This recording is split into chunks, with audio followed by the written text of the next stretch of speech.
Hello दोस्तों। तो दोस्तों आज हम जानते हैं महाभारत युद्ध में, जी हाँ दोस्तों, कि क्या दुर्योधन को मृत्यु के समय अपनी गलती का एहसास हुआ। जी हाँ दोस्तों कुरुक्षेत्र का युद्ध समाप्ति की ओर था। चारों तरफ धूल, टूटे रथ, बिखरे अस्त्र शस्त्र और वीरों के शरीर पड़े थे।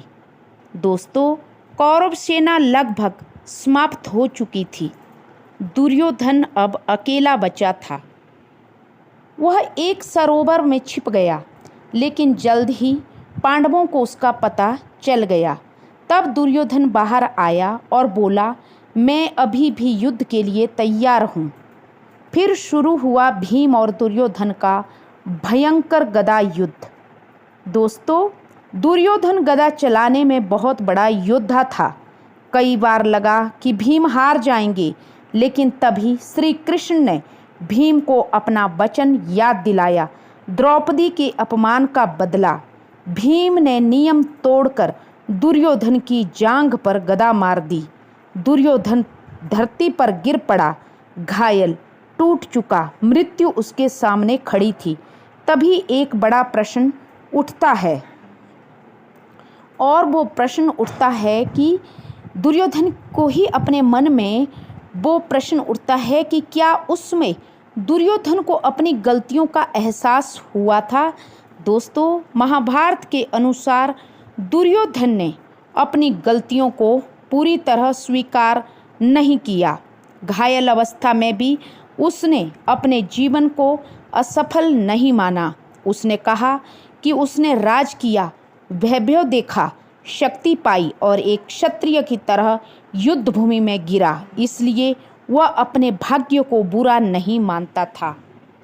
दोस्तों उसने पांडवों और श्री कृष्ण पर भी आरोप लगाए कि आप लोगों ने युद्ध में नियम तोड़े हैं।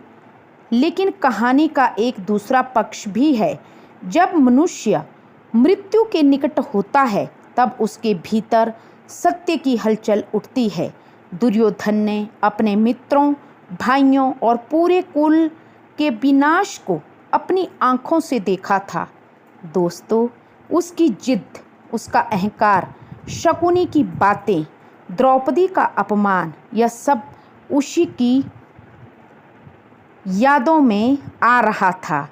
कहा जाता है कि उसमें उसके मन में यह पीड़ा अवश्य रही होगी कि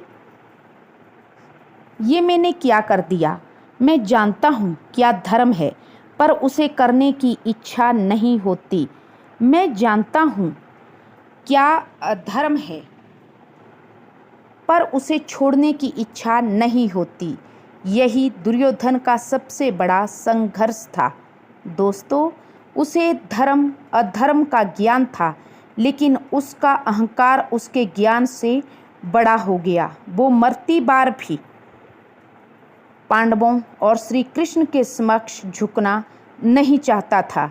जब दुर्योधन अंतिम सांसों के करीब था, तब उसके पास अश्वत्थामा, कृपाचार्य और कृतवर्मा पहुँचे। उन्होंने बदला लेने की बात कही। दुर्योधन ने उन्हें कौरव पक्ष का अंतिम सेनापति बनाकर युद्ध जारी रखने की अनुमति दे दी। यह बात भी दिखाती है कि अंतिम समय तक उसके भीतर प्रतिशोध की आग पूरी तरह शांत नहीं हुई थी।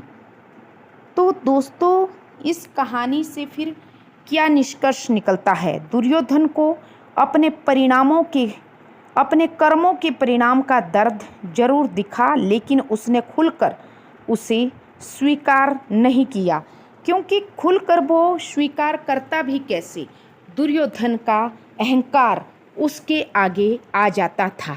दोस्तों मरते दम तक दुर्योधन ने अपनी गलती नहीं स्वीकारी, लेकिन हाँ, जब अश्वत्थामा को उसने सेनापति बनाया और अश्वत्थामा ने पांचों पांडवों को समझकर द्रौपदी के 5 पुत्रों को मारा, तब जाकर दुर्योधन ने जब उन सिरों को पिचका, तब जाकर दुर्योधन ने ये जरूर कहा अश्वत्थामा से कि अश्वत्थामा ये तूने क्या कर दिया।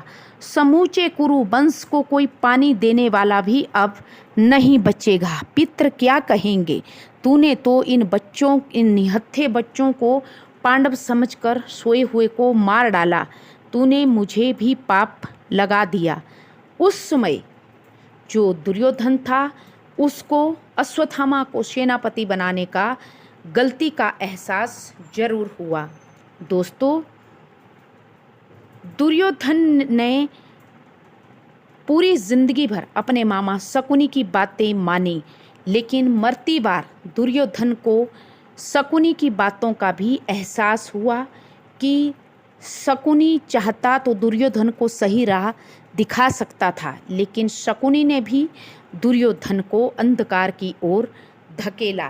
क्योंकि दोस्तों, मरते समय हमारे कर्म, पूरी जिंदगी के किए हुए कर्म कहते हैं शास्त्रों में कि हमारे समक्ष आते हैं और उसके बाद ही मनुष्य के प्राण छूटते हैं। पहले एक आईने की तरह पूरी जिंदगी में किए गए पाप हमारे सामने उपस्थित होते हैं, एक मूवी की तरह, और फिर जाकर कहीं मनुष्य के प्राण शरीर से अलग होते हैं।